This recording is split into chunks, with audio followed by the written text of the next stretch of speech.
तुम हमारे हो, तुम हमारे ही रहोगे। ओ मेरे प्रियतम, हम तुम्हारे थे प्रभु जी, हम तुम्हारे हैं, हम तुम्हारे ही रहेंगे। ओ मेरे प्रियतम, तुम हमारे थे प्रभु जी, तुम हमारे हो, तुम हमारे ही रहोगे। ओ मेरे प्रियतम, हम तुम्हारे थे प्रभु जी, हम तुम्हारे हैं, हम तुम्हारे ही रहेंगे। ओ मेरे प्रियतम, ओ मेरे प्रियतम, ओ मेरे प्रियतम। अब थोड़ा सा मेरे भाई, सभी पुण्य आत्मा सिर्फ स्वयं पे ध्यान कीजिएगा। इसी स्वयं से आपको शरीर का ज्ञान होता है। अगर आप अपने को शरीर मानते हो तो बट नेचुरल है, कितने ही गुरु मिले कल्याण नहीं होगा। क्यों नहीं होगा? क्योंकि स्वयं का ज्ञान ही गलत, ABCD का ज्ञान ही गलत हो गया। स्वयं गलत तो स्वार्थ गलत। देखो दोनों शब्दों की बता रहा हूं, स्वयं गलत, स्वार्थ गलत, मार्ग गलत, फल गलत। स्वयं सही, स्वार्थ सही, मार्ग सही, लक्ष्य सही, और फल भगवत प्राप्ति होगी। और मैं आपसे रोज निवेदन करता हूं, अभी फिर बोल रहा हूं, अगर अभी भी किसी को स्वयं में समझ ना आ रहा हो, एक स्वयं के ज्ञान से स्वार्थ के अर्थ बदल जाते हैं। आत्मा का स्वार्थ परमात्मा, शरीर का स्वार्थ संसार, बस। अब स्वयं की एक ज्ञान से कितने ही संत महात्मा कहें ये तेरा नहीं, ये तेरा नहीं, ये तेरा नहीं, गीता कहे, रामायण कहे, भागवत कहे, ऐसे कैसे नहीं? ऐसे कैसे नहीं? अर्जुन की क्या गलती थी? स्वयं का ज्ञान नहीं था। और ज्ञान क्या, वो तो भगवान के साथ लीला करने आया हुआ है, उसे तो सब ज्ञान है। वो तो हम लोगों के लिए कल्याण का मार्ग प्रशस्त करने के लिए भगवान के साथ लीला कर रहा है। और तुलसीदास जी कहते हैं, इतने पर भी आप मेरा हित करते आए हो, कर रहे हो, और आप अपने स्वभाव को छोड़ नहीं सकते। इसका मतलब, हे पुण्य आत्माओं, यहां से कम हम अपने स्वयं को तो जान लें। इसलिए आगे करते ही रहेंगे। भगवान कभी भी हमारे साथ, उनका स्वार्थ जीव का कल्याण है। हमारे माता पिता, देखो यहां संसार में अपनी संपत्ति से बेदखल कर सकते हैं। पति पत्नी को, पत्नी पति को छोड़ सकती है, बेटा बाप को, बाप बेटे को छोड़ सकता है, लेकिन वो परवरदिगार परमात्मा आपको कभी ना छोड़ा है, ना कभी छोड़ेगा।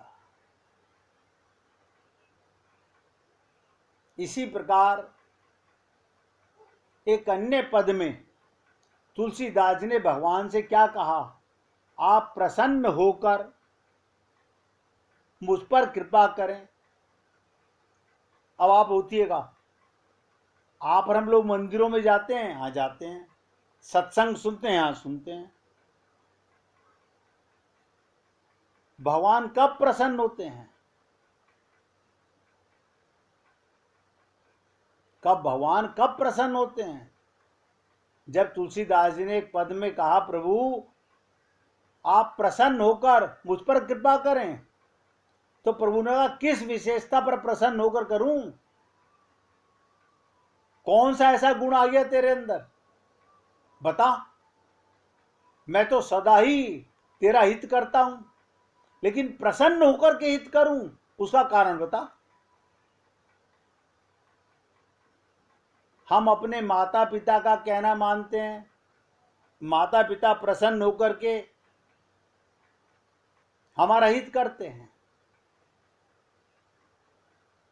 लेकिन हम भगवान का क्या कहना मानते हैं? भगवान कह रहे हैं ईश्वर अंश जीव अविनाशी है। इनके कहने से क्या होता है? रामायण में लिखने से क्या होता है? गीता कह रही है ममे वांशो जीव लोग। हाँ ठीक है, ये सब बातें याद करने के लिए होती हैं। बताओ क्या करें राम और क्या करें कृष्ण? हम ऐसे मूढ़ अपनी अज्ञानता मिटाना नहीं चाहते, मिटाना नहीं चाहते, इसीलिए हमारा कल्याण नहीं हो पाता। भगवान ने हमारे कल्याण का मार्ग कभी बंद नहीं किया, भगवान कर भी नहीं सकते। भगवान के पास वो चीज ही नहीं है।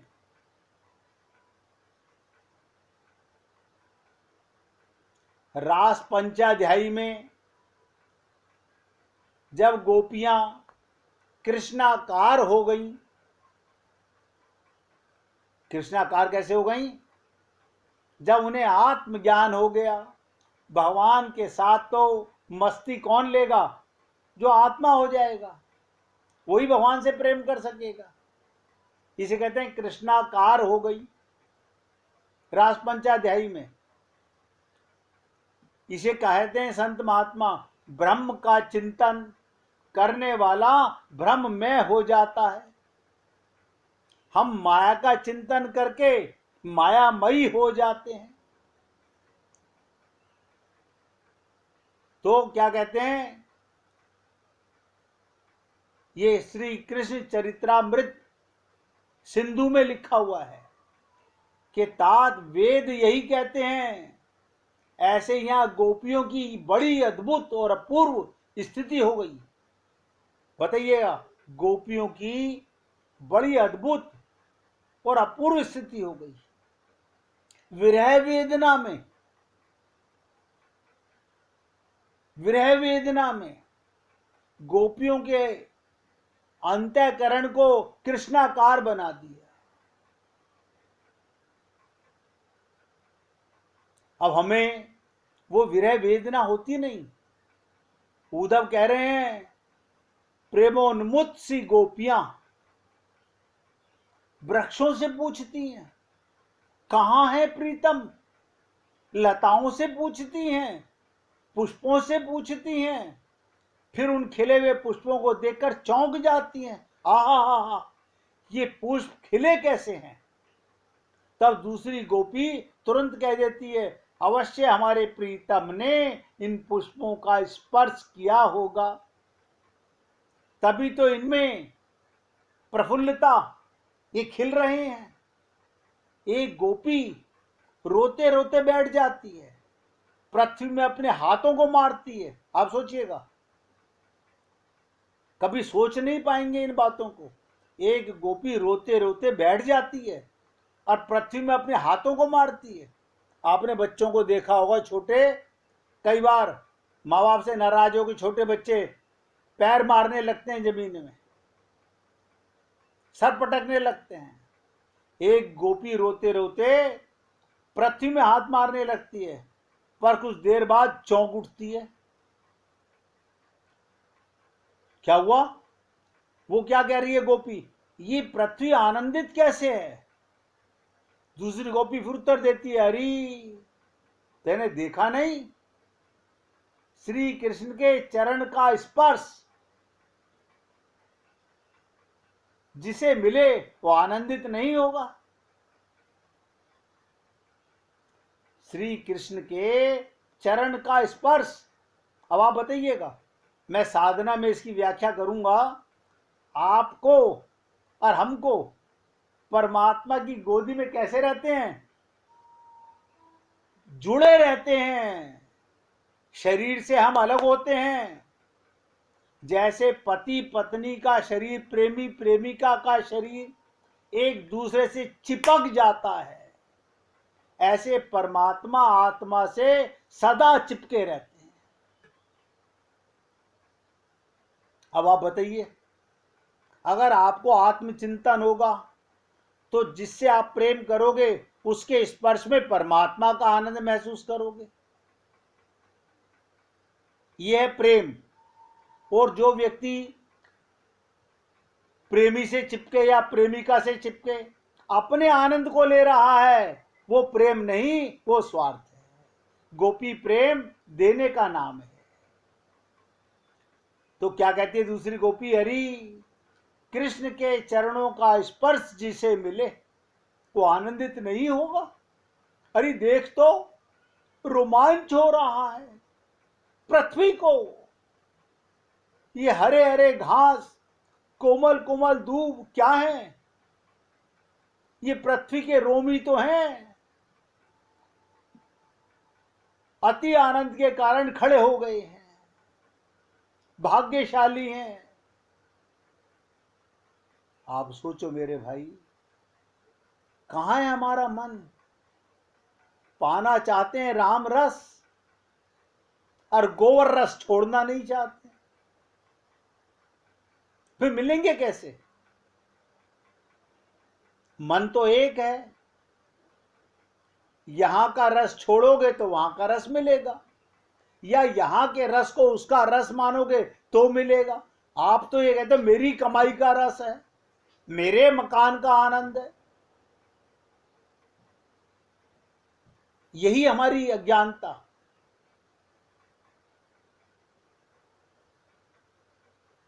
इसलिए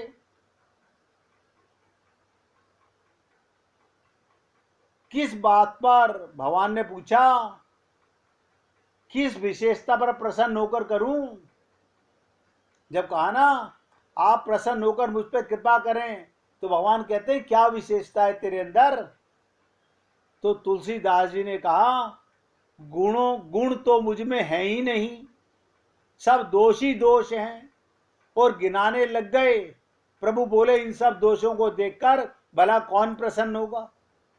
उन्होंने कहा आप चाहें एक बात पर प्रसन्न हो सकते हैं। पूरी एकाग्रता से सुनिएगा, भगवान से तुलसीदास जी कह रहे हैं एक बात पर प्रसन्न हो सकते हैं। प्रभु बोले किस बात पर?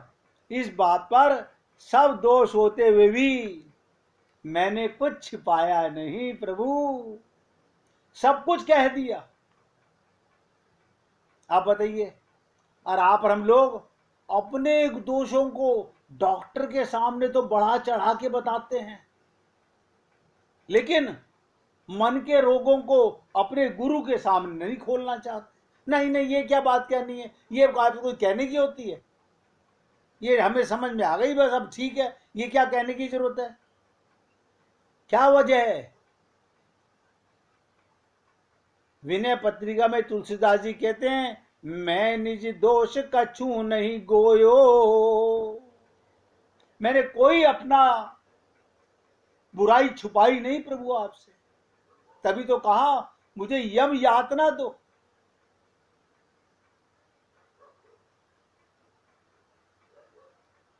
यम यातना दो।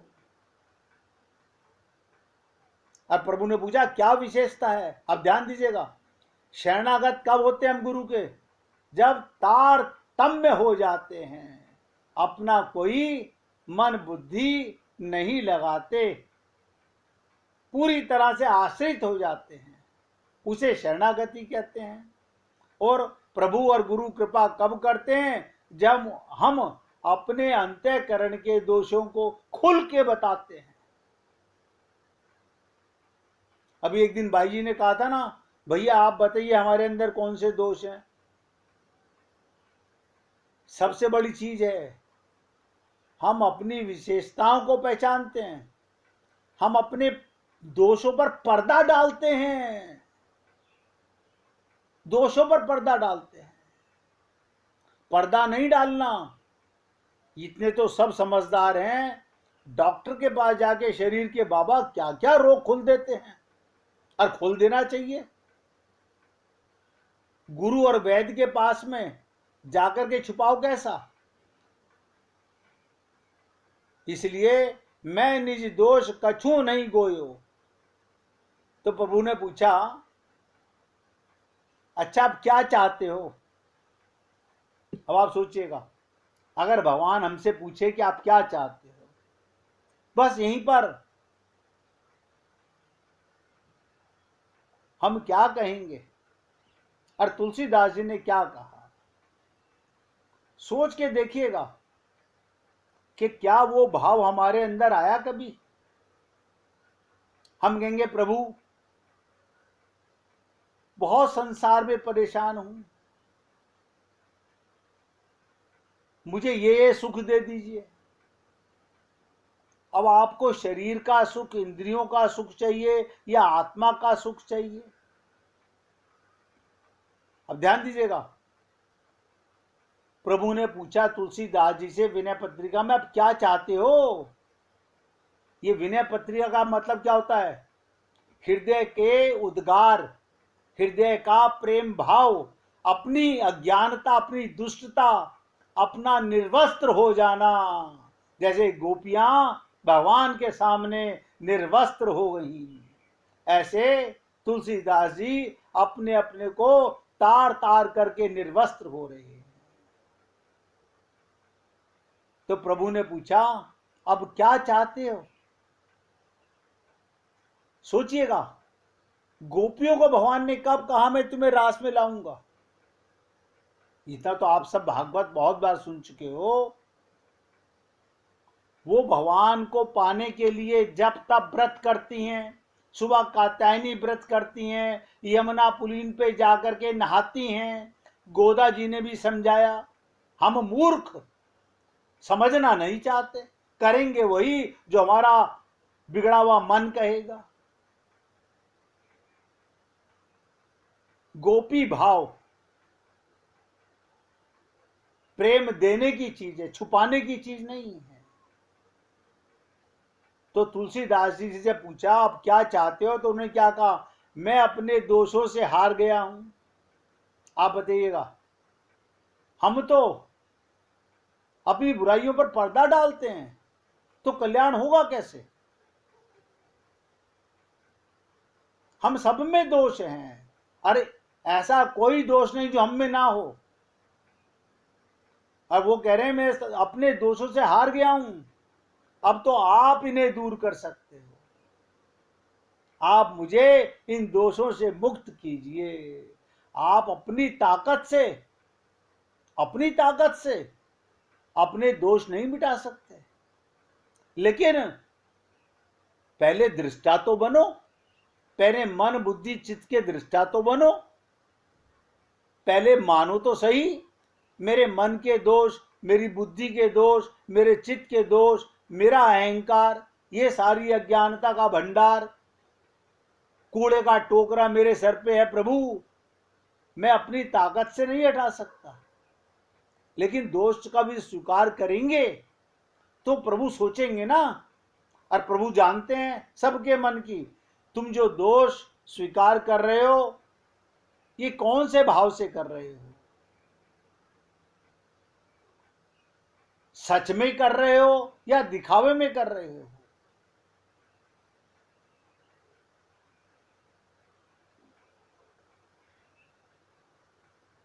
अब आपको समझ में आ रहा है, अपने आप को गोपियों पर मैंने कहा भगवान ने कृपा कब की, यहां पे समझ लीजिएगा, जब गोपियां के वस्त्र चुरा लिए। स्त्री को सबसे ज्यादा अपने तन की चिंता रहती है। अब बताओ, वो सारी जिंदगी अपने आप को तनी समझती रहेगी, आत्मा के भी समझेगी नहीं, आप देखो, पल पल में स्त्रियां अपना पल्लू ढकती रहती हैं। इस तन को ढक रहे हो, मन पे कौन सा पर्दा डालोगे? भगवान तो अंदर बैठे देख रहे हैं। जिस समय गोपियों ने, भगवान ने पूछा, मेरी प्राप्ति के लिए व्रत करती हो? हाँ। मेरी प्राप्ति के लिए यमुना स्नान करती हो? हाँ। मेरी प्राप्ति के लिए घर वालों से झूठ बोलती हो? हाँ। मेरी प्राप्ति के लिए सारे काम करती हो? हाँ। और मुझसे पर्दा करती हो, मुझसे ही पर्दा करती हो, मुझसे पर्दे मांग रही हो, पर्देदारी नहीं मांग रही। बस यहीं पर गोपियों को आत्मज्ञान हुआ था, और यहीं पर भगवान ने उन्हें रास में लाने का निमंत्रण दिया था।